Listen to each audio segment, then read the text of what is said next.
everyone, and welcome back to my channel. Thank you so much for tuning in. As always, I appreciate you. Today I wanted to talk about how I was able to save $70,000 in less than 2 years. Now everyone's way of saving is going to be different. Everyone makes different money. Everyone has different bills to pay. So I'm sure some of my suggestions may help, some may not. Maybe it will take you a little longer than that. So again, like I've said in a previous video, do not hold me accountable if it does not work for you. But if it does, I would love to hear your feedback.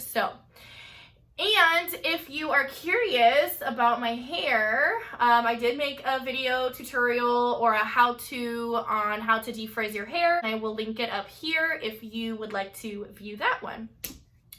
So let's get started. So basically, I was able to save $70,000 in the amount of 2 years. It might have even been a little bit less. Was working as a bartender at the time. I was solely working on tips, so I was hustling hard. I did get an hourly wage, but how it worked out was with tips, they account for them at the end of the day with the amount of credit card tips that you get. And they add that into your hourly wage. And then at the end of the day, at the end of your 2-week pay period, they ended up taxing my whole check and they took it all out for taxes because they didn't have enough to take. I ended up having to pay taxes too for about 3 years, which is fine. I mean, I was making plenty of money. But so as this bartending job, I was working there for about 4 years. The first 2 years, or about a year and a half, I blew off my money. I didn't save it. I, ate out a lot, spent a lot on just food and just, little stuff. I mean, I didn't really spend on like designers and things like that. I've never really been that kind of person to go out and splurge on things like that. But, I'd go out wine tasting, I had fun. I made experiences and I went traveling and I did good things with my money, I will say.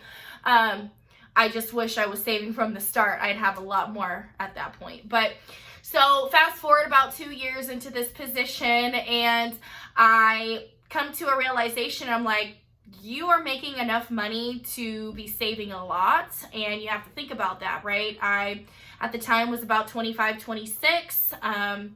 And I was just thinking, you have to think smarter, right? I mean, I should have looked more into investment at that point, but that wasn't my concern. My concern was having something to fall back on, because you never know what's going to happen, right? I was still living at home with family. 2, I did not have that many bills. I think I had maybe like a car payment, some insurance. I wasn't paying for rent. I wasn't paying for phone bill. I wasn't paying for a lot of things. I would help out a little bit with the house bills, but realistically, I wasn't spending that much. So when it all came down to it, I had a lot of money to pocket at the end of the day. So I was bringing in about $200 to $1,000 a day. I had a 4-day work week. I worked Tuesday through Friday. My hours were 11 a.m. to 7 p.m. They were great. I do live in the San Francisco Bay Area, so I was taking BART to work, so I was saving that way as well. I was only paying about $10 a day to get to and from work, which was great. What it came down to is my top bullet points are going to be: 1, make a plan. Set a goal. Write out a number, maybe start small, not so big. Honestly, I kept setting goals in increments of 5,000 for myself. And I thought that was pretty reasonable and a realistic expectation as well, considering I am young, considering I like to spend a lot of money, but I also wanted to have something to save at the end of the day as well. So first, set a goal. That's number 1. Second, you want to look at your money that you're bringing in, write it down. That we're gonna need a notepad, write it down, jot it down. This is gonna be your savings goal. We're gonna have how much you bring in, right? We could talk about a month if you want. I mean, it's probably best to do it per month because all bills are per month for the most part. So you're gonna have one column is your income, right? And the next column is going to be all of your bills that you have. I want you to put the name, whether it's your cable, how much it is, your, PG&E, how much it is, your rent, your house insurance, anything, any bill that you have every month, write it down. Also, in addition to how much side of the amount each bill is, I want you to put the due date of each bill, right? So when you do that, we're gonna have our, and I want you, it will be easier if you do it in order. Like this bill is at the first, all the way down to the very last one. What you're going to do is, then you're going to say, okay, this is how much I've got left. Out of this month pay, out of the bills that have already been paid and accounted for, this is how much I have left, right?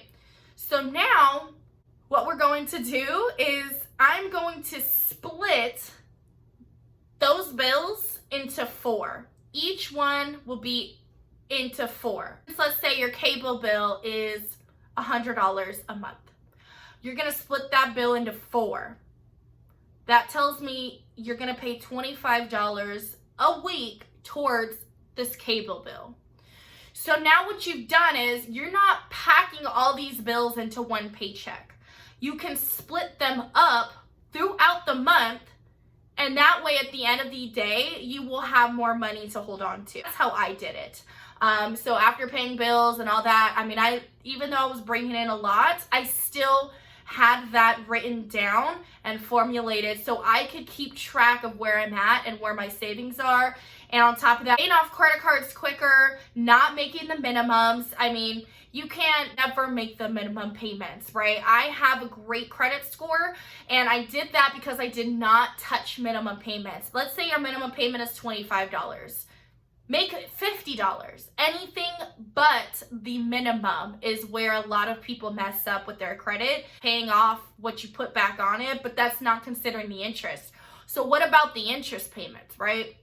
And I guess it just depends on how much that bill is. Some payments are $50. So I guess it just depends on, how much is on that card or whatever the case is, right? So it all comes back to just planning it, writing it down. You need to see it visually sometimes. I've helped other people in my life. I've written it down, said, just be honest. You have to be honest with me. What do you make, And then we got to look at all your bills. We got to look at all the due dates. And I want you to make multiple payments throughout the month. Yes, it is more work. It is. I'm not going to lie. But is it going to help you in the long run? It definitely will. And I know that because I'm speaking from experience, right?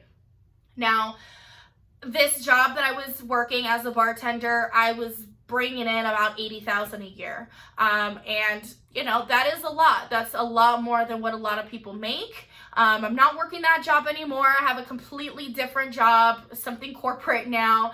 And I'm definitely not bringing in as much as I used to, but I am still prioritizing, and I am still breaking down what I'm bringing income-wise. I'm breaking down my monthly bills, and I'm saying, this is what I've got, and this is what I've got left. Now, how am I going to pocket that money, right? So before you know it, you start off at 1,000, start off at 1,000 as your goal, and then work your way up, and you will see that it's going to help a lot. Do not try to cram all your bills into one paycheck. That will keep you broke, and that will keep you paycheck to paycheck. And I promise you, splitting it up like this, again, it's more work, but it will work. It does show results, and it doesn't only work for me. It hasn't only worked for me. It has worked for other people that I have shared this with, and I think that it will work for you. It's all about being smart with those funds. Everyone has different bills to pay. Everyone has different responsibilities. So it's not one thing is not going to work for everyone, right? But again, it's just about prioritizing, and don't pay a $300 car payment out of one check. Split it up. You can do that, as long as you know your due date and that minimum payment is made in full by that due date, you are fine to split it up as much as you want. $50 here, $50 there, boom, boom, boom, so that way you're going to accumulate extra money throughout the month as well, instead of being like, oh, it's the end of the month, boom, and now here's rent again. But those are my tips. Those are my tricks. Feel free to comment, like, subscribe if you like what I talk about. I would love to make more videos about more topics like this. I think things like this are very helpful. If you have tried this and it has shown results for you. I would love to hear that it's worked for you or anyone else. If you can recommend it to someone else, maybe to give a test on and try it out on them first before you do it to see if it works. Love to know the feedback. I would love to know if it's worked for you. So thank you again for tuning in. I appreciate the love, and I'll be back with more videos.